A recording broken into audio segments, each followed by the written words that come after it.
what you were holding on to cannot come with you into this next season. And it could be material, but most of the time it is character. This self-doubt, this putting your walls up and being too reserved, like accomplishment overachiever mindset. These things cannot go with you into the next season. And so you got to let that in and understand like God is healing that other part. So you got to let that part go in order to be in step with God and be in tune with God and the Spirit right now. Hey there, and welcome to the Brittany Wheeler Show. Join Brittany as she interviews incredible people whose stories will uplift you and remind you the life you long for is just ahead. Buckle up for an inspirational ride to your best life. Take it away, Britt. Hey, everybody, and welcome to the Brittany Wheeler Show. I am so excited to have you here today. If this is your first time listening and joining our family, thank you so much. We're so excited to have you. If this is not your first time, you know the drill, and we're about to dive into an incredible conversation. Don't be fooled that just because I'm sitting on a couch, we're going to get a lackluster experience. It's the exact opposite. So buckle up. I'm going to introduce my guest. She's a sister in Christ, a wife, a daughter, a sister, an aunt. She's a community pillar. She's an entrepreneur. She's a leader. She's a visionary. And she's a dear friend of mine. Please welcome Krishana Perry to the Brittany Wheeler Show.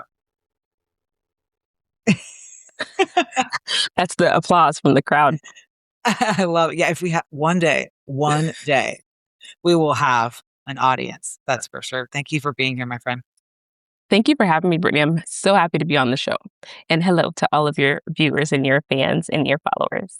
They're about to be your fans too. Just watch out. Just watch out.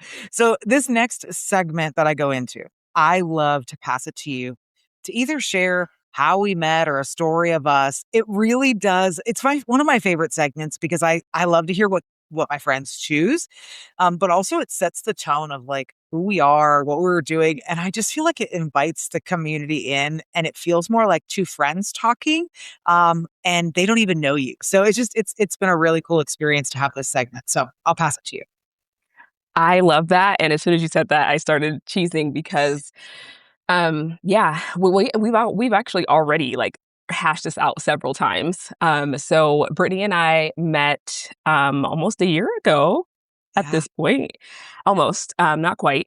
And so I had moved back to Wilmington, felt really called by the Spirit to be back in Wilmington, and was out just like being intentional to go to a coffee shop that was in my old neighborhood.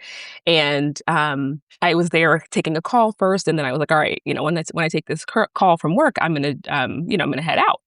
But I'm also very intentional when I go to a community spot. I love to look at the bulletin boards. And so I like to know what types of flyers are up, who do they support, what types of organizations are in the area. And that's one way that I get to know the community that I'm in. And I had to kind of get to know Wilmington. So I'm like having this call, and it was, kind of intense. I was talking to one of my staff, and then I ended the call and I went inside the coffee shop to just like finish out my situation and leave. And I look at the bulletin board and I see the picture of Brittany Wheeler and like her services. And I was like, wow, I think that's the lady I was just sitting next to outside while I was having my call. So I was like, I'm typically a kind of a friendly person. So I was like, maybe I should say hi. And I was like, no, that's kind of weird. I'm not going to say hi. But I was like, wow, this is very impressive. And so I walk out and I'm about to walk past the table where Brittany is sitting. And the Holy Spirit stopped me in my tracks. Like I've said this to Brittany, like I've never been, and I said this to other people too, I've never been stopped in my tracks so hard by the Holy Spirit and being like, oh no, you are called to do something right now. And that was to introduce myself and say hi to Brittany Wheeler. And that is how we met. So I stop and I'm like, I just like kind of turn and I'm like, hi. I don't even know what did I say, Brittany? I feel like it just is a blur, but I feel like you were like, hi. And then you're like, this may sound random or this may sound silly. You said something like that. You're like, but is that you? It was so wholesome. And I was immediately honored because I was like, oh my gosh, she looked at my stuff. Yeah. And then you were like, oh, I heard you having that conversation. And I was like, oh, you did? And then we just started talking. And I think we talked for like 45 minutes. So I was supposed to be leaving, or maybe 30. I don't know. It was a long time. I was supposed to be leaving and ended up talking to Britt for quite a bit and walking away and being like, so we're getting together soon, right? And that was it. That That is how was we it. met. That was it. And now, literally, I can't even believe it hasn't even been a year. I feel like it's been 5. I know. Almost 5 years. And when Yeah. I go back to that moment of you sitting to my left, like, it's such a wild thing. Like, I don't know if anybody has this experience where, like, you remember the moment that a friend was a stranger. Oh, And, like, yeah. I can visually see you to my left having this boss conversation. Now, the thing that people have to understand about Wilmington, North Carolina, Yeah. of its beautiful things, is that, like, it is not a place where you feel or see a lot of, like, intentional, like, forward leadership. There's some really beautiful leaders there, but just the style of Wilmington tends to be more laid back and slower pace. And so when I was sitting next to you, I was like, is this girl from here? Because this is on fire. Like, this was like straw, all the things, right? Like, and obviously you were born in Wilmington, but um I was like, she's amazing. And back that, like, it's so funny because I can see you to my left right now, and you were a stranger. And I don't even remember you like that. Cause now, like, you're my friend. It's just like Yeah. so wild. Yeah. And obviously I was blown away once I got to know, more about you and all that you've done in the community and just who you are, like your heart for God and everything. So that was a really special moment. It was so special. Honestly, probably like one of the coolest ones. And especially during that season, like, you were just really trying to get planted. And I was like, Mhm.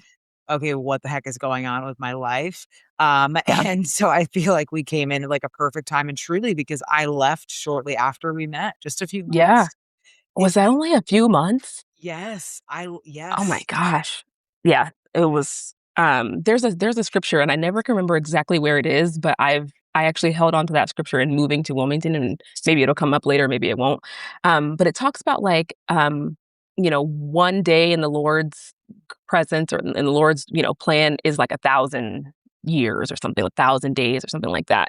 And that it just feels like, yeah, like it feels like it's been longer than a year, longer than almost a year. But then in those Yeah. few months that you were even still here before you left, that time feels like so much time, and really was So not much in the time. grand scheme of things. Yeah, No, so much time. It was, yeah, it's so wild.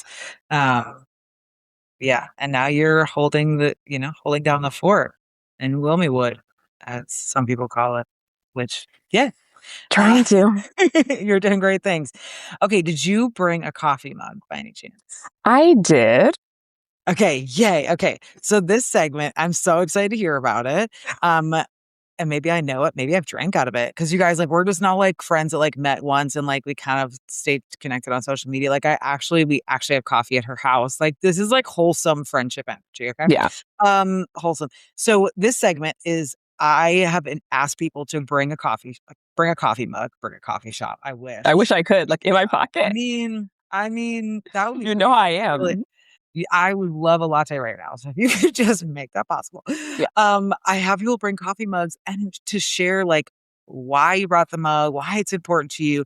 This has been the coolest segment that I've added recently in the past probably, like, 10 episodes or less, and I'm just blown away every single time. So, I'd love to see your mug and hear your story for it. yeah. So, typically with me, there's always a backstory, and I always have a story to tell.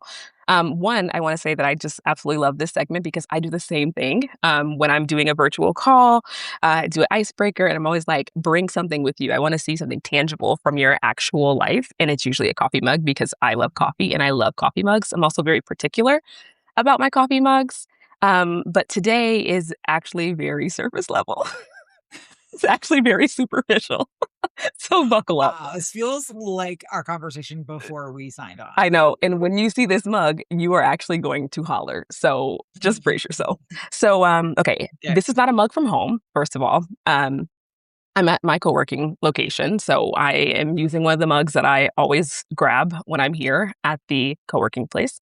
I think that, should I show it now or should I? Yeah. Okay, I'm going to show it now. Wait a second. I'm so dead. Does that say hot stuff? So good. Okay. All right. All right. This Okay, is but really first of aligning all, with our pre-show conversation for sure. For yeah, sure. Because yeah, there's stuff on the inside and on the outside. I'm actually embarrassed. Yeah, we'll have to tell Oh, them. We'll have there's to not a tell. thing. A cup is not a thing. It is a dry cup. It We're is a. gonna have to It tell them is. about the backstory on this because it's We just too will. good.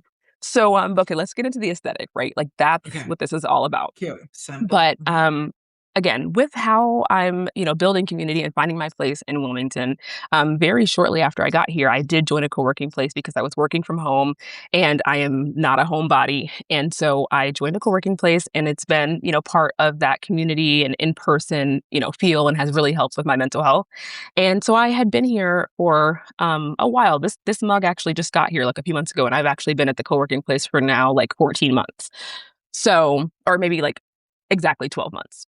And so we noticed when this mug got here, we were like, oh, there's a new mug. And it is very cute. And now we've all been, like, there's like several of us that are vying for this mug. And so I like it because, like I said, I'm very particular about my coffee mugs. And so this coffee mug is actually small. Like, I don't know if you can tell, like, it's kind of like a little smaller. I love like a dainty item. So it feels very dainty. And that's why I like it. I also like the light tones with the darker tone. That's an aesthetic that I really like. And then, look good, feel good, like see good messages to yourself and you believe them. So we're going to believe that we are hot stuff, not just outside, right? But inside as well. We have done the work. Yeah, we have done the work to pat ourselves on the back. Yes. The current state of a coffee mug, everybody, is not at all a reflection of her messaging because there's nothing hot on the inside. So just want to let you There's know. nothing in here. Are you having coffee right now? Because I don't have coffee after like 1 at the absolute latest, 11 a.m. You're typically. so mature. I mean, I'm just drinking a soda water and water, but like sometimes if I feel it, I'm like, I'm just gonna do it. The reason for me is like because I removed alcohol from my life and because I don't watch porn or have sex outside Yep. of I'm not married yet. There's a lot of things that people do that creates dopamine and release. And sometimes for me, having a coffee at 4 o'clock feels wild.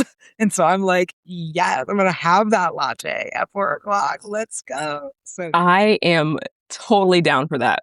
I love everything about that. You deserve every 6 p.m. latte that you get. You deserve it. girl, thank you for putting that on me. I really appreciate it. Until you It's get 6 married, o'clock which somewhere. we're gonna get Right. married too. Sex And will be then happening. maybe you won't need a it'll 6 be p.m. fun. latte. Yeah. Can you imagine if like this is what people take from this episode is like once you start having sex and you get married, then the evening lattes go away. Like as if like that's like the like solution to the problem. Wild. Yeah. Please don't make that a viral clip, y'all. Like please don't make that a viral clip. Please don't make that a viral clip. That's not what we want to be known for. It No. personally. Oh gosh, so funny. So I want to dive in, obviously, because we could sit here and talk for hours. We usually do. Mhm. If I want to go deep real quick, because I mean, we went deep from the moment that we met each other. But if you were sitting with little Krishana, would she recognize you right now? And who was she? Oof. That one's always a hard one. What's so funny is that I just shared this book with my intern. And I was letting her know that my 7th grade teacher gave me this book when I moved around a lot as a kid. And I was moving for the umpteenth time. And actually, when I was moving to Wilmington, so I was actually born in Massachusetts and lived all over North Carolina once we moved down here. And then in 7th grade, I moved to Wilmington. And this was the book, the original, the note in it from my teacher. And I gave this to my intern just yesterday, and she was reading it for the first time, she's a high school student. And this picture was in the back of the book, and I had no idea. Oh my gosh. Wait, So, can you pull it closer? Oh, look good, feel good, get out of here. Look at that. Oh my God. We're in the snow in Western Massachusetts here, That jacket is so and nice. I love it so it is much. so 90s. Yeah, and so to think about what I would say to my younger self, and what's interesting is that I think I've always been who I am, but never allowed myself to be fully her. And so I think younger self would recognize for sure this version of myself, but would be immensely blown away by the adversity that we've overcome, by the amount of hard work that we put in, by the initiative and humility that we have, kind of initiated as part of growth and development. I think that she'd be like, yes, this is everything we were supposed to be doing. But also, like, there's really hard things that have still happened, but I've overcome a lot. And so, even the hard things that are happening right now, um, those things, like, they do suck. And I don't think we were expecting that. Thought maybe we'd be perfect by now, but that's not actually realistic and not true. Nobody's perfect but Jesus. So, yeah, I think that she would know. I think one thing though, as I'm thinking about like my relationship with Christ and being, I love a kingdom woman, which I just adopted that terminology for myself over the last year. And yeah, as being a kingdom woman, I don't know if we would have been expecting that though. And I would say to her, you were trusting God all along and you didn't know. God had you in his hands all along and you didn't know. And that's why you were able to overcome. And that's why you were able to grow and advance and become a beautiful person on the inside and the outside. So I think that's what I would say to my younger self. And I was reading this Maya Angelou poem, Phenomenal Woman, and I always wanted to feel that. I remember reading it in seventh grade and being like, I don't really know what this means, but I hope that one day I do feel like a phenomenal woman. Like, is she talking about me? Like, when will I get to that point where I feel like she's talking about me? And I love that. Gosh, so good. So good. Thank you for sharing that photo. And Yeah. for everyone, yeah, read that poem and dive into Maya's work. It's so interesting because I feel that way about Proverbs 31. Um, but I think that I saw a Proverbs 31 woman more often in my life than I recognized. I just didn't have it Mm, like in words, right? Like I saw women in my life who I admired. I was like, oh my gosh, like this is someone like I would want to be like. Um, and I think in the same vein as you, um, there are parts, I'm assuming, of that poem, just like Proverbs 31, that come from a divine spiritual maturity and mhm, a strong sense of self, a strong sense of worthiness and confidence that can only come from that work. And I really do believe that I never could quite connect myself as her because I didn't really understand that that was such a part of it, right? Like I was so mhm, things about like the job and a husband and a career that I loved and making a difference, but I never really quite grasped like the divine impact that would need to happen for all of that to be possible in order for mhm, myself to be connected to that outcome that I saw. Um, and so much of what I respect now, right, as I look to women that I respect now has nothing to do with the stuff that they do or think, right? It's so much more of their character, it's so much more of their love, it's so much more of how they walk out their life, right? As mhm. like a model. So it is really wild, like when you look at like what were we missing as children, right? What were we seeing of ourselves, or could we see ourselves like this, right? Yeah. Well, I think it's so important too that you have, and I think I might have mentioned like, I asked for a lot of help growing up. Where I recognized I didn't have something, I asked for help, and I didn't know that was God, but that was God, right? And so to have received this book at such a young age, um, I mean, I could have been younger, but like that's a young age, seventh grade, like Yeah. it's a long time ago. Um, and have something to look at. I didn't really have anything to look at. You mentioned that you had, several Proverbs 31, type women that you looked at, and you didn't know that that's what they were, but that's what they were. And you knew that they were good, right? But I didn't really have that. And also I didn't grow up in a house of believers. We weren't a Christian household. We didn't grow up going to church. So I didn't really have any messages being reinforced. And so to have this book, and then my intern was like, wait, you still have it? This is still the original one? It's still in good condition? Yeah. Yeah. I was like, wow, that means I really cherished this. And I love what you said about Maya having, divine spiritual maturity, and just like that divine spirituality, because that does come through, I believe. And we know that Maya Angelou overcame a lot in her life. And so that faith and that courage and that character is seen obviously through her works. And the other poem that's in this book, there's several poems in this book, and the other one is Still I Rise. And, could you imagine like young me reading Still I Rise in 2005 and not knowing what the heck that is, but instilling in me that like there are other people. I don't even know if I even like knew who Maya Angelou was. Did I look her up in the encyclopedia? I Did I read a biography? I'm not sure. That like anybody listening that doesn't know what an encyclopedia is, it's not Google, okay? Yeah, So there was no Google, so I'm like, how did I even know who this was? And so, to know that she had overcome these things and that somehow she was in this published book, and I carried this with me. And I remember like opening up this book over the years. That's why that picture was in there, and I had no idea because I don't know when I printed that picture, but I've opened up this poem book and I've read it and kind of tried to let those words like penetrate, and have the encouragement and the growth and everything from that. So I'm grateful, and I'm just so grateful to be reflecting right now on this with you because, like I said, I didn't know back then that it was God, but it very, very well was. Absolutely. so gosh, so beautiful and so profound.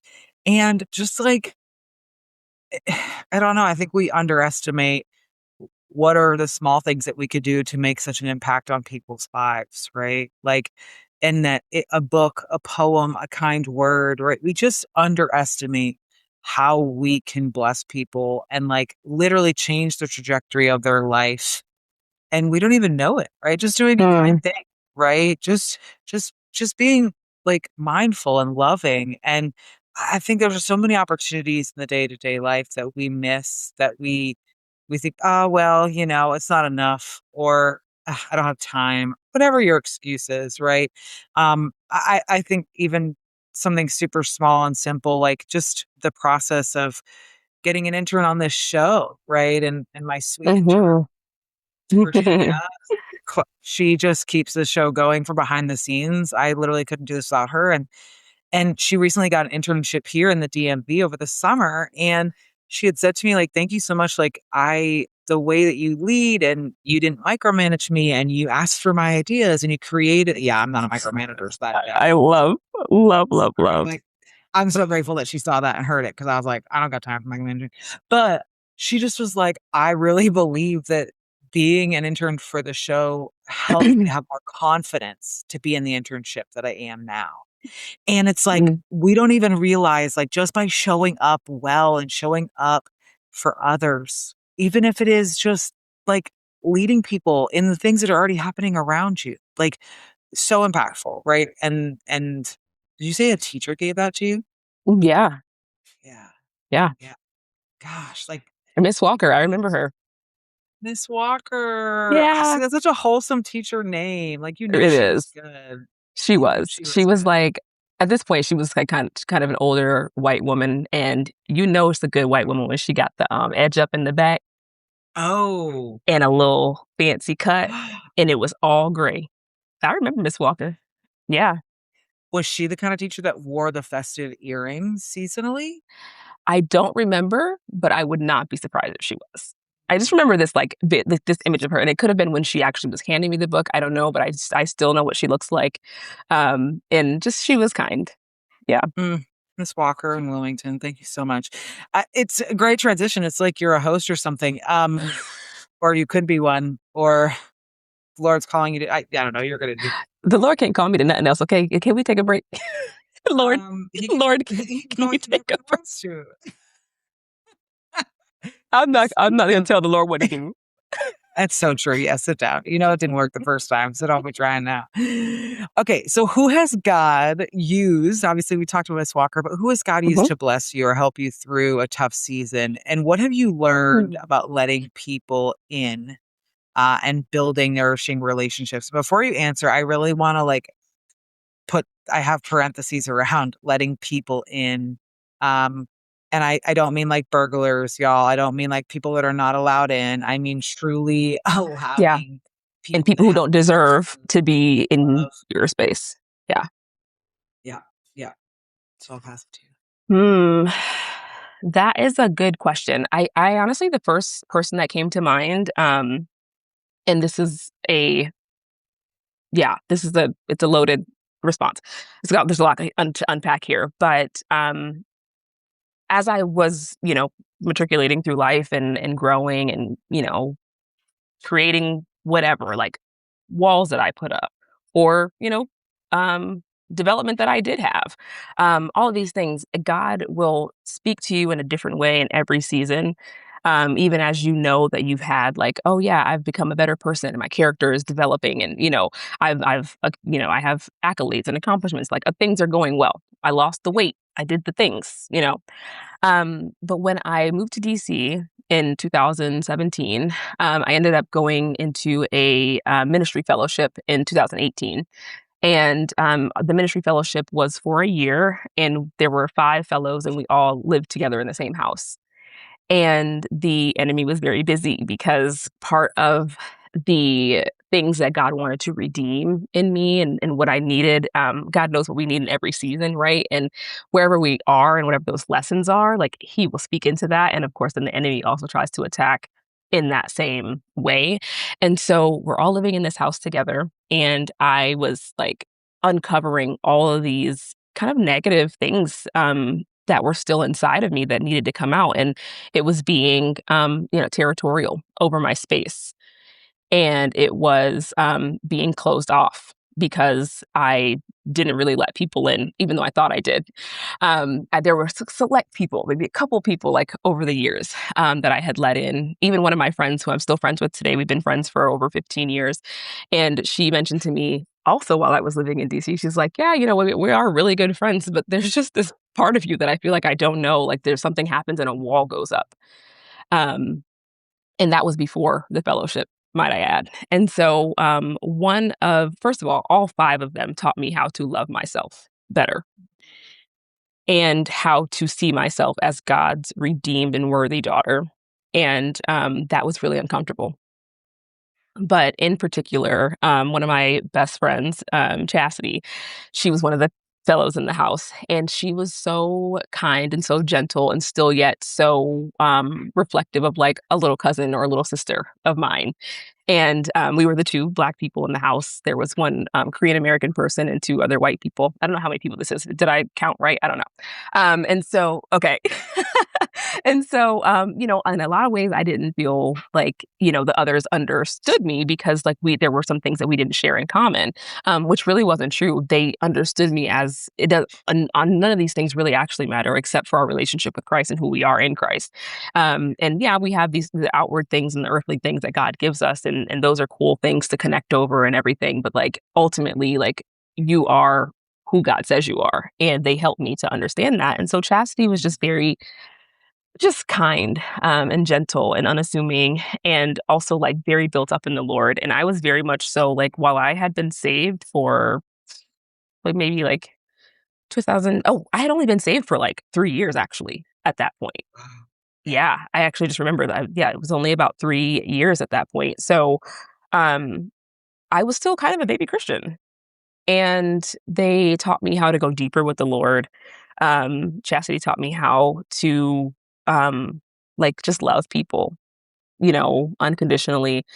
And, they taught me, like I said, I don't know if I said this already, but like how to receive love and community and softness and that. fellowship, I was like, oh Lord, am I supposed to go like into ministry full time after this? And, for God, it was like, no, you just needed to be in this space to be cultivated in the way that I needed you to be. That was one of my biggest sanctification seasons in that household and in that spiritual environment. And that, I think that moment, but also the people that were there, and especially, Chas, who just, we laughed with childlike abandon, and we, just asked God just so boldly and so, like, again, childlike. And yeah, just taught me how to not see everything as a point of control, as a point of like, this thing is reflective of me. I have to do this thing in order to be perceived in this way or received in this way. Just really just broke down those walls. And I think she knows that. But if she listens to this, I hope that she knows how much that she meant to me, and how much she was, just monumental in my spiritual journey during that time. And during that time, I was going, like, coming up on like age 25-ish. So yeah, it was a pivotal time. And she's also like a year and a half younger than me too. So that was really funny. I'm like, my little sister, over here getting me right.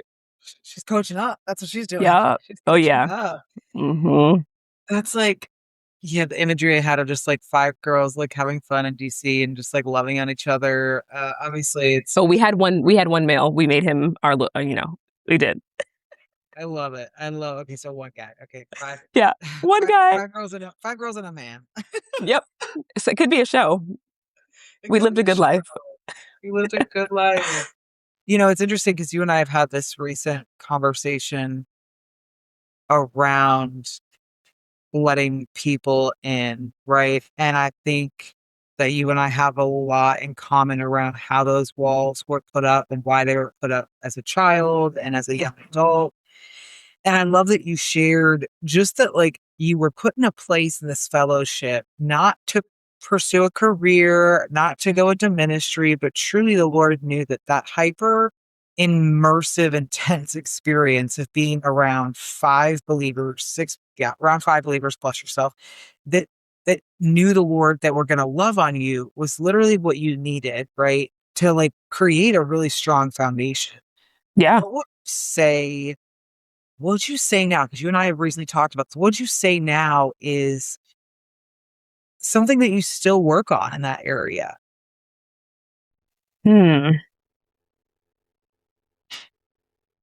Something I still work on in that area would be, still not tying my like outward achievements to my worth.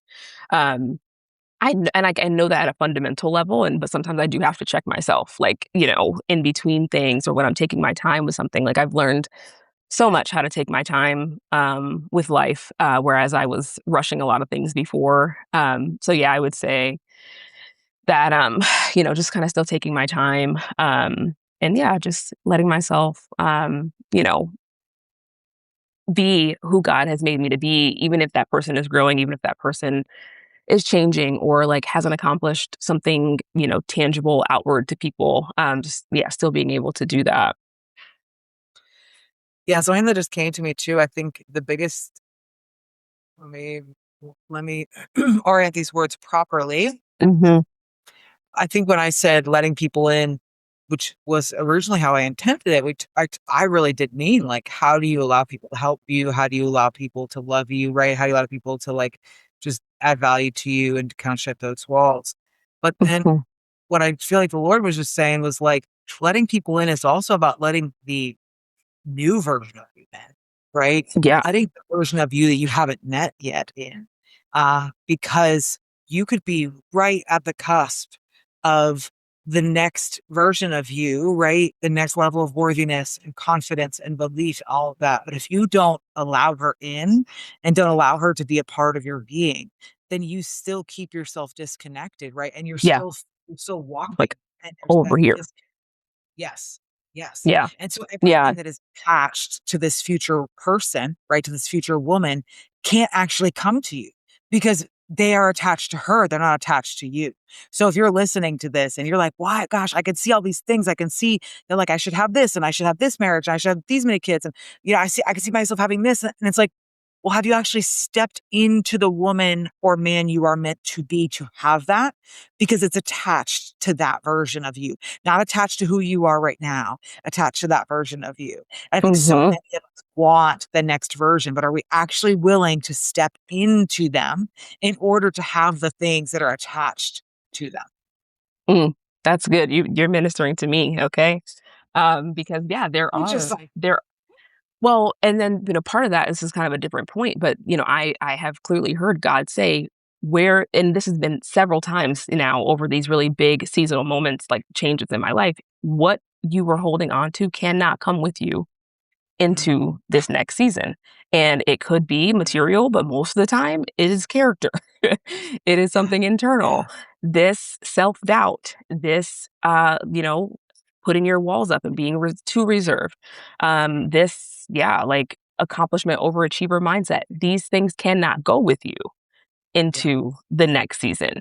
And so you've got to let that in and understand like God is healing that other part.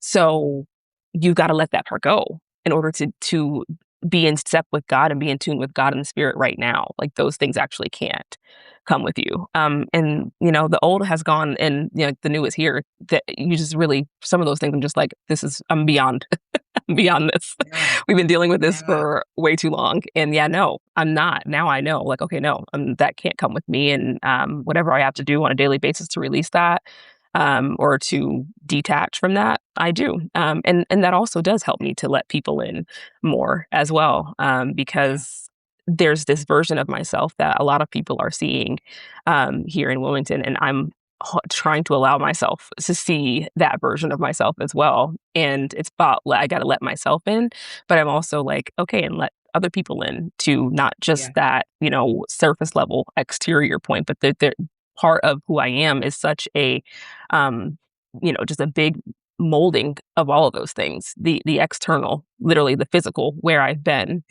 where I am, and where I'm going, and the internal as well, and the spiritual for sure. yeah. Yeah, it's interesting the whole wineskin analogy, right? Like that we know from the Bible. If you don't know the Lord, it's this it's the way that they like preserved wine is that like when wine went into a wine bag to ferment over time, you the impact that it would have on the bag itself, you couldn't actually like pour new wine into an old bag. Like it just the Mhm. process. I don't know technically anything about it, right? Um but it's an analogy often used when it comes to transformation or change, right? In the Bible, it's a parable, like I believe pretty sure it's a parable Jesus uses.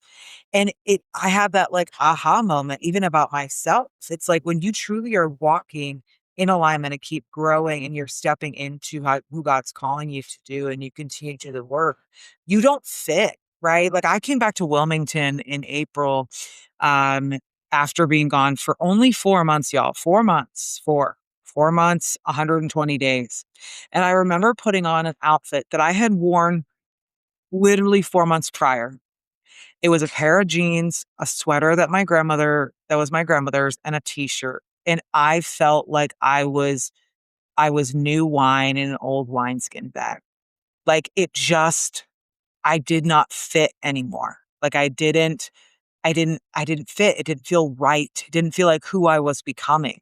And I do think there's a lot of times it's easy for us to talk about like I'm growing and I'm becoming.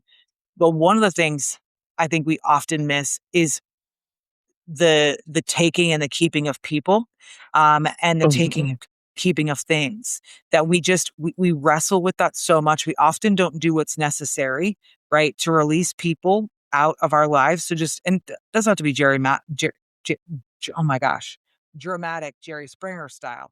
It can just be I was like, gerrymander. yeah, Jerry. It doesn't Jerry Maguire.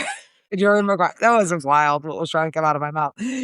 But also I think I was gonna say like Maury, like the whole thing. It doesn't have to be that dramatic. It can just be like they don't fit anymore, right? Yeah. And we wonder why we continue to have trouble with relationships. We wonder why, right? We keep bringing back like these weird experiences into our life, or we keep running into people that hurt us. Well, because you keep leaving them around, right? You keep allowing them and the things in your own life. for example, this is just like a small example, but like my car, right? Diana, like she's living her best life. She was a 2014 Kia Forte. I'm not sure that I knew her name was. I don't think I knew that her name was Diana. And so, like, I'm sorry, Dirty Diana. This is crazy. Okay, I'm done. Yeah, so she had a double entendre. Her name was Dirty Diane. It was named after the Michael Jackson song. And because she was blue, like Princess Diana's ring, she was also Diana. Like it was like which it feels like me, like Dirty. Yeah, it is just very, like, very you. Timeless. Yeah. Definitely more me like when I was 24. But anyways, I had her for like 12 years, like 11 years or something. And I was planning to come back here, but like the Lord was like, you cannot take her with you. Right. And I was like, this is frustrating. Like how, like, mind you, at that time, she was unregistered, uninspected. She literally had a covering of Jesus Christ. Like she was real dirty. She was real dirty and royal all at the same time. Like she was dirty royal. That's what she was. Ryan. And so I was like, I came back. I was like, I had to get rid of this car. And I was able to steward it and gift it to someone in the community who needs it. So I hope you see her around. She is. I know. I'm going to look now. I forgot about that. Please look. Yeah. Like it was such a gift and such an honor to be able to do a handshake deal and sell her for $1,000. It was great. And I remember coming back up here after being like, oh my gosh, God is so good. Because you know how many parking tickets Diana has attached to her name up here in the DMV? She's got some taxes owed on her, right? So the Lord is like, bro, please. You were dumb. You were dumb at 24. So like, I'm trying to protect you from your old self. If you were to bring Diana up here, I had visions if I was to ever drive Diana outside of the state lines like that like every cop inside of the next county would just be like coming over me. Oh, especially Virginia. Oh, 100%. Then 100%. And so, so that's an example of like, let it go because God knew if you bring her back here, you got issues. She's dirty. She's got problems. And you're going to bring that with you in this new season. And that's not who you are. I'm not the girl that doesn't pay the parking tickets. I'm not the girl that doesn't, take care of or steward her money well. I was that girl. And so if I was to take my car with me, I would be mixing two versions of myself. Yeah. Then that's not God's intent at all. So glad you were obedient in that. And my husband said that he was going to be listening to this episode. So I want you to keep this part in. Because this is the part where God is speaking to him on my new car, right? Oh, perfect. Yeah, so I've had CC now for, what year is it? 10 years, going on 11 years. Okay. And, I've left some things in the past. I'd like to leave CC in the past as well. Wow. So this is a prophetic Perry, moment. This feels like you cannot bring this is a prophetic moment. This wine into an old wineskin. Like we have moved beyond that. So this was my attempt at a dry joke. But I mean, I could buy a new car whenever I want, but I do things with my husband. So when he hears new car. Thank you, Dirty Diana. She says you're welcome. And also, I mean, you're looking to come up here in the fall. So maybe we like leave her up here and get a new one. You know what I mean? Like, I don't know. Well, thankfully I paid all my parking tickets on CC up in the DMV. It has been 5 seconds. It has been 5 seconds. And you already are coming after me. Oh, God. I'm just kidding.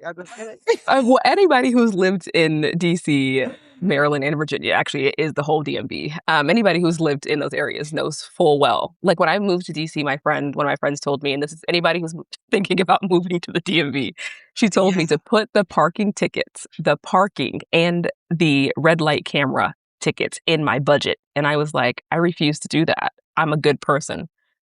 I follow the rules. No, I needed that in my budget. Yeah. But I did pay all of my things. Good. I had a lot. See, Krishana is who you should be, y'all, not me. So this is an example of an episode of what not to do. And if you want to do it wrong and then learn your lesson, you could be me. Yep. We're both on the other side of this. We've both learned our lesson in many ways. I just want to say that recently, I feel like this is also like, confession. This is my confession. Okay, so recently I went to a coffee shop just a few weeks back, and I parked, wasn't even thinking. I'm like a regular there. So I wasn't even thinking about the parking. Like I don't know. Sometimes I think I'm literally a celebrity and that the rules bend for me because I don't believe in them. Pull up. And so literally. And so I come back out and I have a ticket. It was stupid, like no parking from 9 to 11. Blah, blah, blah. And I was Oh like my gosh. mad and like just so annoyed for like a minute. And then I was like, Brittany, you're different now. You can't leave your parking tickets unpaid. And so I paid my parking ticket. Immediately. It was within a couple days. I pouted. I Oh, gave myself wow. like a 24-hour, 40-hour pout. And then I Proud of paid you. pout and pay. Pout and Pout and pay. pay. Yep. That's the growth. Like pout and pay instead of like pout and pity, right? Where I just Yeah. like, oh, what was me? Don't Yep. actually And do it. your I and had your more money back pout. then. Yeah, your pout and your pity, they might stay, but the period is shorter, right? So you said, I gave myself time to pout. 1 minute is all you got. And then we're doing the right thing and we're moving on. Yeah. Wow. That was Yeah. from a Did Perry. that blow your I'm mind? just saying. Like the peas are here. Peas are here. Okay, I want to hit last question and then we'll Okay. stop question. This is a good one. Also, we could literally talk forever. This is such a bummer. We'll have to do Yeah, I know. it because I just feel like this isn't. I'm like, y'all, this isn't enough. Like, it's just not enough. I love that. I know it's so good. Okay, why is it so important as a Christ follower to allow yourself to? Oh, this is so good. I love when I read my questions. So I'm like, dang, she's good. She's. You already know your fire. Okay, what's the question? But I gotta. What is You it? know what? I gotta be reminding myself. Yeah. Why is it so important as a Christ follower to allow yourself to be used for the kingdom? And is there advice you'd give a man or a woman who's afraid to let go and let God? Mm. Oh man, that is a big one. That's a really good one, Brittany Wheeler. That's what I Thank you call very a much. Brittany Wheeler special. Oh, okay. Yeah.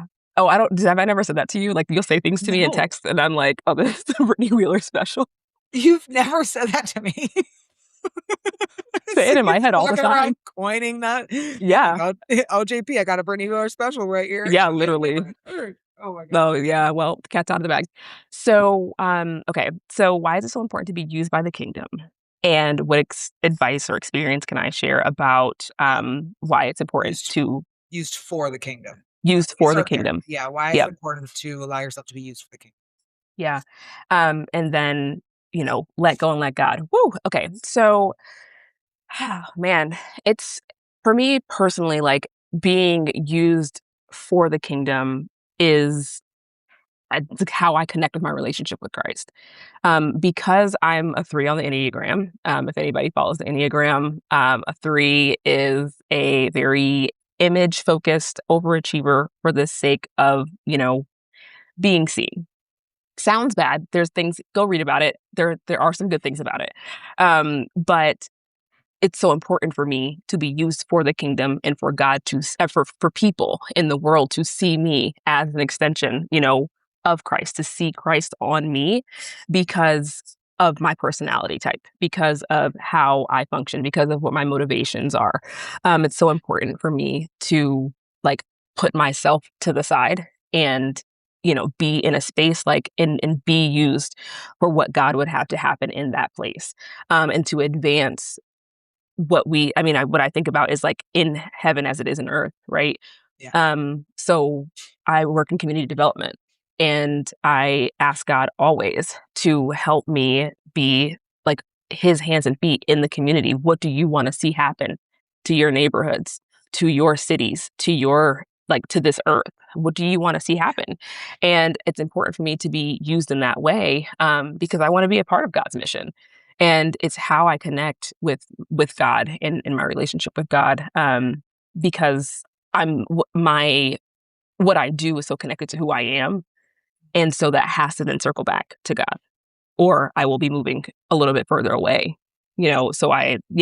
So one of my grounding scriptures is actually everybody's like, oh, Jeremiah 29:11. It's actually Jeremiah 29:7, which talks about going into the cities with which God has given you and making them better.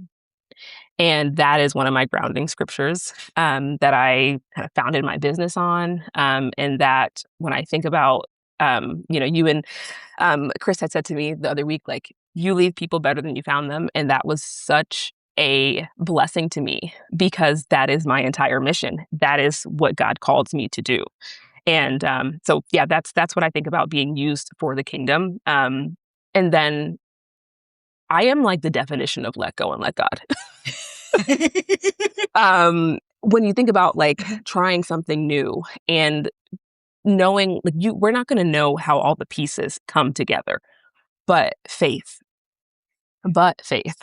I feel like faith is my identity, truly, because I operate with so much faith all the time.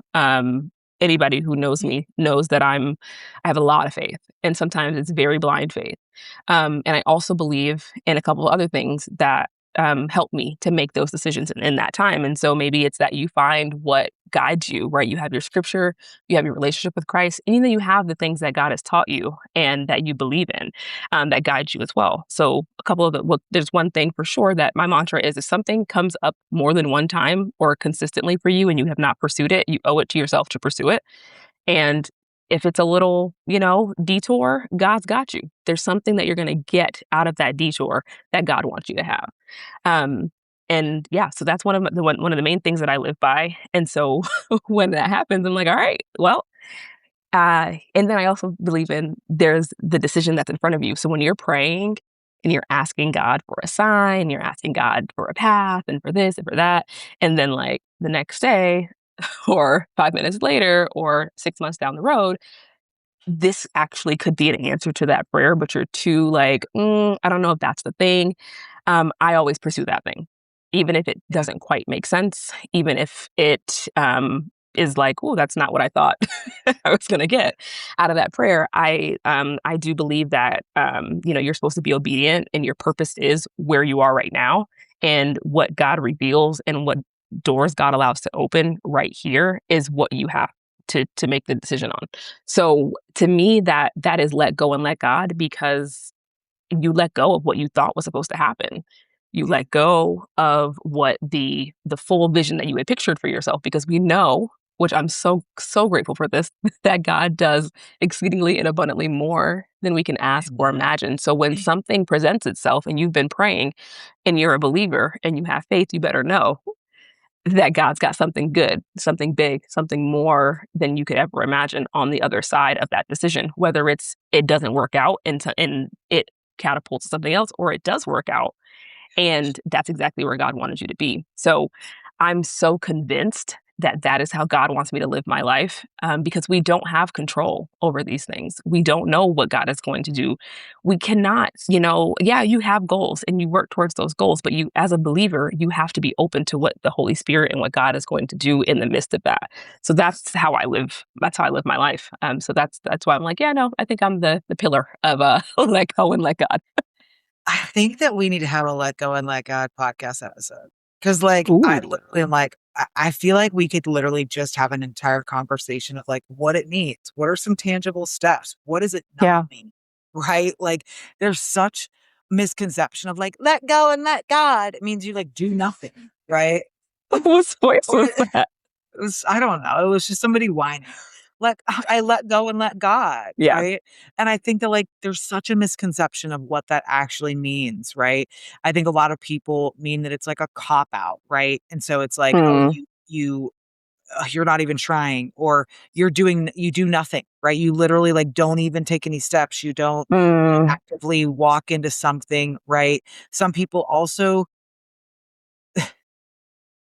and they're believers, because I do feel like I'm meant to call up those in the kingdom. There are some believers that say, let go and let God, and they abuse it, right? Because they're hearing like, let go and let God, and they're white knuckling the crap out of their life.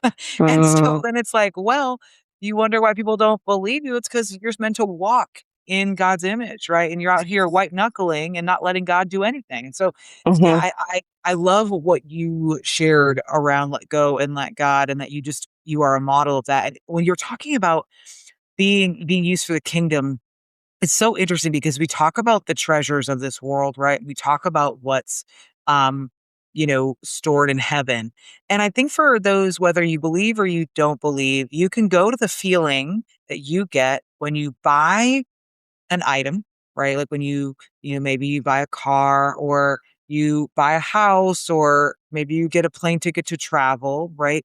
Versus the feeling of like being home for the holidays or spending one-on-one time with a loved one, right? Or getting to like pour into somebody in the community. There's something about the feeling of the first that is powerful and it just feels all like encompassing. It's just all everything you think about, but then it fades, right? It does Mm. fade. The second one though, you are floating on a cloud for months, right? For days, for weeks on that feeling that you got, right? Because those are the examples of how we, live here in this world and bring kingdom principles to this world that will be with us long past, right, our time here. Because we cannot, there's no U-Haul at the end of a hearse. You can't bring anything with you, right? Mm. It's like, so it's just, I love that you were so honest about that's how I live my life. And like, that's how I live closely to God, because it is true. We can become very vain or we can become very prideful about our gifts and our talents if we don't steward them well, right? And also, when you and I both know when we're out here doing things for the Lord, there is something about the things that we're doing for the kingdom that carry us from glory to glory. Because if we were just sitting on the things of like, I got the new car, like I am excited for you to get a new car. And you and I both know Yeah. that will not carry as much weight and will not last as long as the work that you're doing right now and the Yeah. work you're doing to truly make a difference in the infrastructure of the community you grew up in, the community hopefully you raise your children in, right? Like it's so much different. And there's an image that I've been practicing. Like it's so funny. I just Jericho today as well. I'll fill you in offline on that one. Oh, I use Jericho as a noun or as a verb. I Jericho. yeah. I'm like, oh, what is that? Yeah. I've been doing this physical thing. Pastor Stephen Furtick did a sermon on, and then Holly did a sermon on his wife and talked about like, we need to hold tight to the promise and let go of the plan. And that's what I Mm. feel when I say let So go of good. God. I feel like, okay, what is the thing you know? Okay, hold tight to that. Okay, I know who my Promise. future husband is, or I know I'm meant to have children. I feel it, or Yep. I know I'm meant to be successful, or I know we're meant to move here. Whatever, hold tight to that, but Yeah. then release I how it love that. right. I just felt that like physical. Yeah.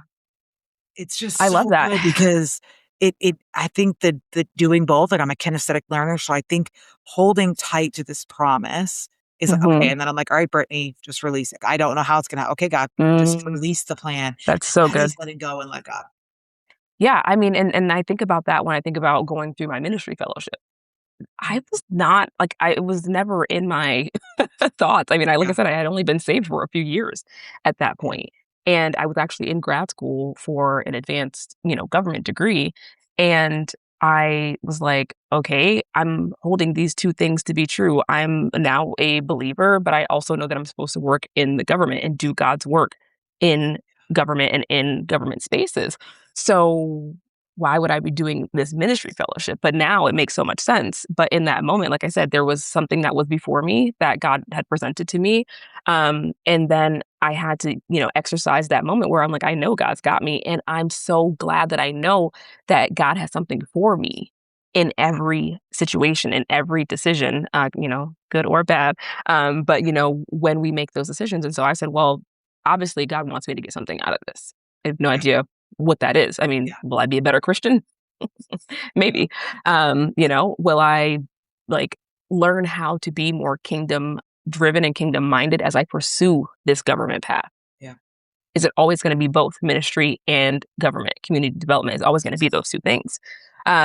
I had no idea, but those things didn't really matter. What mattered was that I felt that that was the best decision that God wanted me to make in that time. And it was so much more, right? I talked about just the ways that that ministry fellowship healed me from like past childhood trauma and, things that I was holding on from the past that could not, again, go with me into these next seasons. So I think that was just, so critical. Like, I loved holding on to the promise. Like, God told me that I was going to be successful. Okay. So whatever happens from moment to moment, like, that is what I'm holding on to. And also, like, my faith, my salvation, and just like being able to be close to God, I'm holding on to those things. But, we make the decisions that are in front of us right now, the best one that we know at the time. Yeah. And I think the biggest thing that I want to wrap up with is like when we think about relationships with like our earthly father, right? Like for those of us that have earthly fathers or father figures, Mhm. right? Um, we trust their opinion, right? We know that they know what's best. We know because they've picked us up from school, they've dropped us off at camps, they've been there for us. They've if a boy has hurt us, they let us cry, right? They bring home the sweet treats or whatever, like they know what's best for us, right? And of course we get to adulthood and like you got to sort that out. But like let's just focus right on this childlike relationship with a father or a father figure. That is what it's like having a relationship with God and letting go and let God is you have to believe every fiber of your being that God's plan is what's best for you. Yes, not your own. That, yes. And when you believe that in every part of your being, you will let go and you will keep your hands open no matter how much it hurts, no matter how what they say to you, about you, whatever, because you're like, well, my dad knows best and he hasn't steered me wrong yet. Yeah. So I think that anybody listening, it's like, whether or not you have a new relationship with God, no relationship with God, ask yourself, has your even your earthly father, like, has he had your best interest in heart, right? And if they have, and like obviously I'm not talking about anything horrific. Please don't, I'm not saying that. Yeah. I'm talking about like for a healthy and honest relationship, like just trust that like if you let go, what if dad brings you something that you could never imagine? Because our minds are only capable of so much. Right. And I'm having this current experience right now, which I'll explain to you offline in a second. We'll jump into lifestyle. Is I'm being presented with this thing that just happened to me.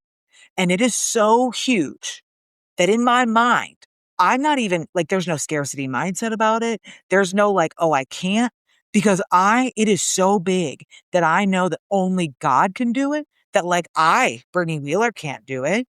My business partner, Christopher Whedon can't do it. There's literally nothing that we could do. And so like, even saying it out loud feels crazy. But when you literally believe in God and that God knows what's best and if that's God's plan for you and he will make it happen. And so Yeah. just like taking what Krishana said and just that belief, like your dad knows best. Don't shortcome yourself or don't short side yourself or whatever the shortcomings phrase is when there could be something better because you're so busy white knuckling and getting carpal tunnel about the things of your life, right? Yeah. I don't even really. And I don't know, as a believer too, and I have just a couple things I'll say before as we wrap up. As a believer, I believe that God is so much bigger than the Bible. I believe he's so much bigger than every single thing, and like just multiply it by infinity. Anything that you think is, impossible, anything that you think can't be done, anything that you think, oh, I have no idea how this is going to get resolved, or I don't understand God. I don't understand why God would do this. I don't understand, these things. I just stop in one of those things that I ground myself in is that God is so much bigger than anything that we know. And so like I always fall back on my ways are higher than your ways and my thoughts are higher than your thoughts. And so I'm like, okay, well, clearly I don't know what's best. So I'm going to believe that this, my relationship with God, like I'm going to believe that it's got me in this moment. And that's, how I feel. But the other thing as you were talking, I'm always going to leave you with a song reference. So if anybody knows me, I'm always going to leave you with a song reference. There is a really good song that actually I was crying to this morning, and it's called Good Plans, by Red Rocks Worship. And it says, good plans, good plans. I know my God has good plans for me. And I listen to that and it's almost like, It's almost like a little affirmation because I'm like, good plans. Yeah. Like whatever is happening. And it also like references Psalm 23 as part of the lyrics and, that good plans. I just love that. So, anyways, leaving you with a song reference. So good. So good. Okay, lifestyle questions. I know these are actually probably going to be two of the hardest questions. Oh, No, no. number one is, what is your favorite local small business you frequent in Wilmington that Oh you my want to gosh. shout out? I know. Oof. Oh my gosh. Okay. I'm like, I am strategic in my mind. I'm like, okay, whose business? Anyways, I It's would, like you just put the community map in your head, Google yeah, style, and you were like, okay, who do I got? which side of town, what item, what is the thing? I would have to say that like it's going to be a two-pronged situation here, because Vigilant Hope, their roastery, obviously is a community development marvel, right? Yeah. So they have a social enterprise. They have a wonderful location. They're in my old stomping grounds. And I went to New Hanover High School, so they're right over there. But actually, that's not the business that I want to say. The business that I want to say is Blendstations inside of Vigilant Hope, because I just love everything. I think her name is Charisse that she does. Yeah, Cherie. So I love, first of all, for us, it's so okay. Blendstations, they do smoothies. They will do fraps if they're getting coffee from Vigilant Hope. They have all these different like health snacks, acai bowls that I'm like, I'm not that fancy. They have fresh juices, like, healthy, fresh made juices. And I just love that we have that option, a healthy option. But my best part about it is one, they're affordable smoothies, but two, they freeze their fruit and I'm very picky. And yeah, Blendstations, charades, they freeze their fruit that they use for the acai bowls and for the smoothies. Yeah. And so you've got that nice, like cold, almost like a slushy type of texture. And that's what I prefer. And she's also just very sweet. And yeah, I love that.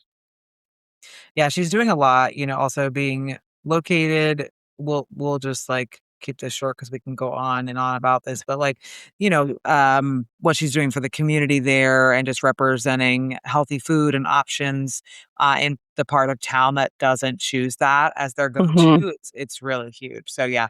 And I got to meet the end when I was at Vigilant Hope a couple weeks ago. I got to meet the high school intern, apprentice. Oh, yay. It just makes my heart so happy. And like, um those people that have been listeners to the show, they've heard Vigilant Hope many a times just because the guests that have been on are just huge Vigilant Hope fans, the roastery fans that have been in Wilmington as well. So you're one of many as well. So it's good. Yeah. Yep. I love Vigilant Hope. So shout out to them. But I have to say, Love it. I have to say Yeah. Blendstations. Yeah.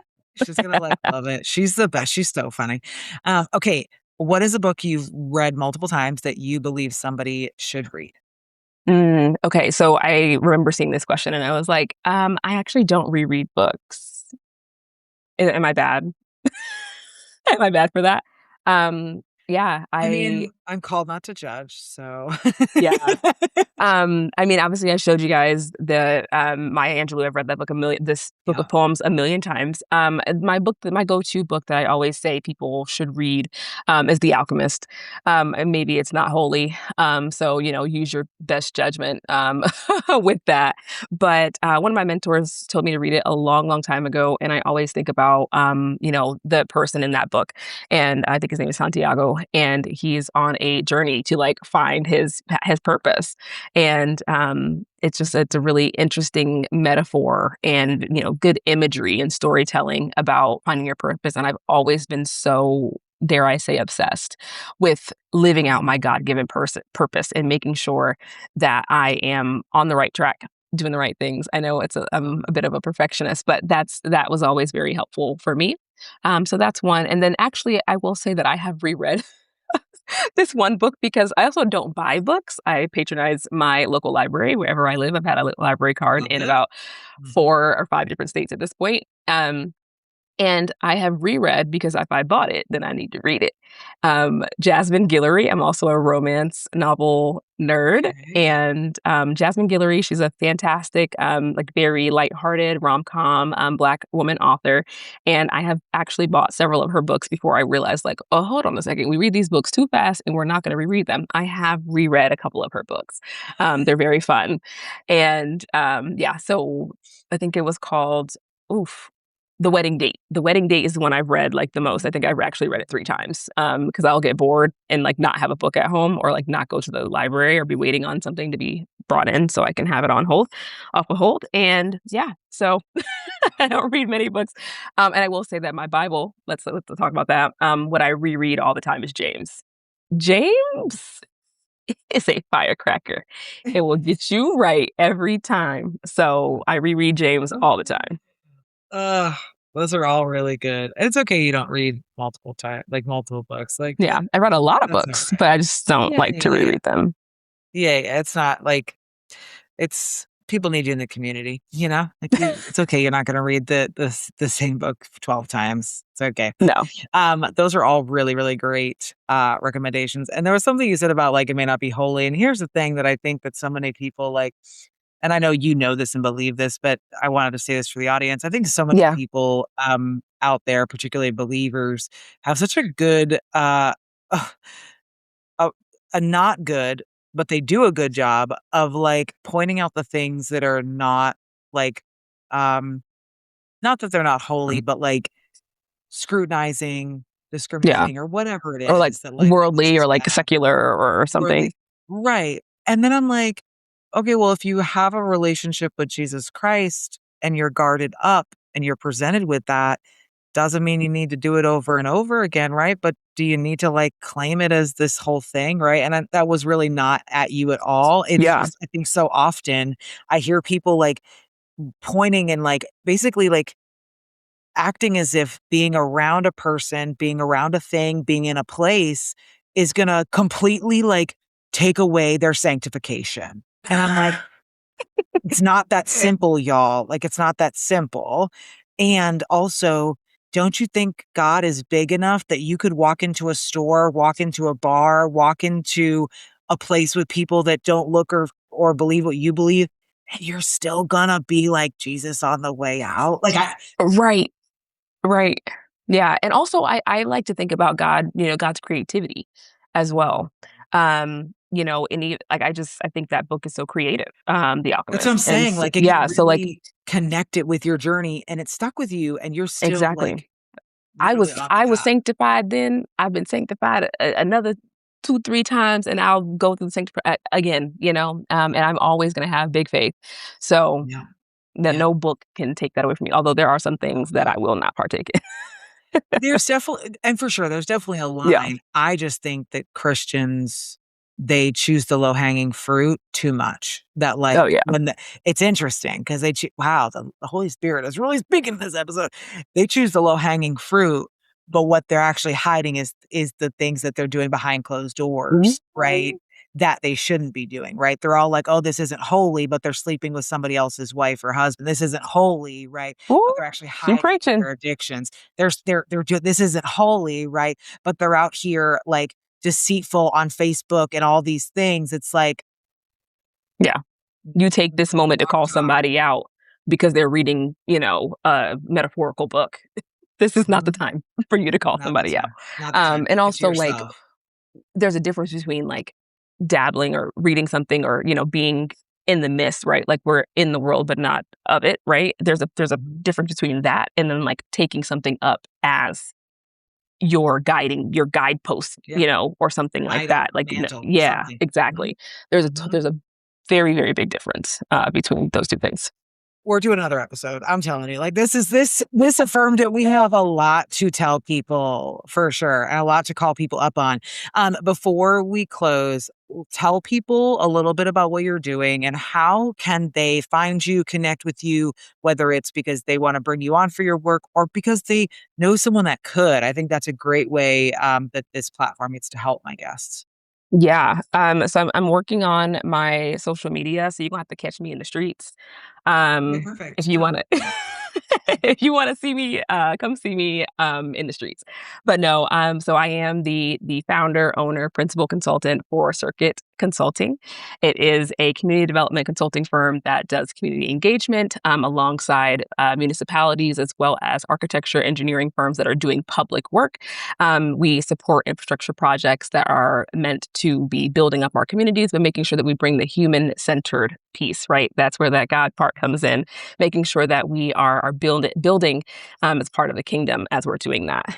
So that's what I do. That's a lot of words. My background is in public administration and government administration. And this is, just another season, another place that God has led me to right now. And so I do believe that God called me to start this business. And so I do. I ask every time, Lord, what would you have me to be doing with this? So I'm happy to be doing that. And I do have social media. You can find me on Instagram at Circuit Consulting Co. And I'm on there a little bit, but you got to catch me in the streets. I'm a member of a church here in Wilmington. I like to frequent downtown. You might see me at Vigilant Hope. You might see me at a Dripped coffee location near you. Usually at the coffee shop. Matter of fact, don't catch me in the street. Catch me in the coffee shop. Yeah, I was gonna say, yeah. She'll be Ubering or taking the car, but it won't be CC. You just watch Yeah. out. It's Oh, gonna or be or walking, right? You can catch me on the Rice Beach Loop. Yeah. Mhm.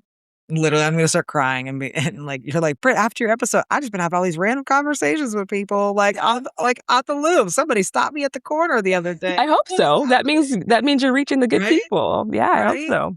Right. And I'll put your website in the show notes Yep. so that people could just take a look at your work. And again, like I just think this is like a global platform. We are global. Like we're in Okay, I global. think I think we're in like over 25 countries. No way. Yeah. This Oh my gosh. what did you call it? I was gonna say, I was just about to say it. I was literally just teeing myself up to say it's the Brittany Wheeler special. Jeez. It's a Brittany Wheeler special. So like I Yeah. was like, when you're coming on the show to share your story and your heart, you're also getting to share with the world what you're doing. So Amen. like Shout out to God for what everything. Yeah, we got people out there. what God is doing in your life. I love it. In your I love ministry. it. Do your Thank thing, you. kingdom builder. Thank you. Thank you. Thank you so much for coming on. Seriously, like so I'm much happy fun. to be here. And we Yeah. really are going to do a part 2 sooner rather than later, because I'm like, I need someone that I can riff with, and we can just let the Holy Spirit talk. And like, I love to call people up in love, and I know you do too. And Yeah. I just like the deep conversations. I think there's so many people out there that are craving it. And you and I that's the only way we know. Like we don't know surface level. Like I don't Yeah. even talked about the weather once. Like Oh God. I don't think No. we have, I don't think that's our business. It's not our ministry. Yeah, we got a lot of other things. He's got the weather, right? Yeah, We it's will also take care not of super stuff. great right now. So Yeah. Well, I can't complain. It's actually really stunning outside right okay, no, we're not doing this. This is not our business. Okay, it's not our business. All right. You guys, thank you so much for listening. If you do not follow us already, follow us on social media, follow us on YouTube, click the plus sign wherever you listen to the podcast so that you can get them every week. We are getting closer and closer to a huge download monument for us, which is 5,000 episodes, which is 5,000 downloads. Wow. Sorry, Downloads. Downloads. Insane. It's insane. I can't even believe it. So we're getting really close to that. So share, let's grow the countries. Let's grow the people we get to bless with this show. And as always, do good things, make me proud, and we'll see you next time. Bye, everybody.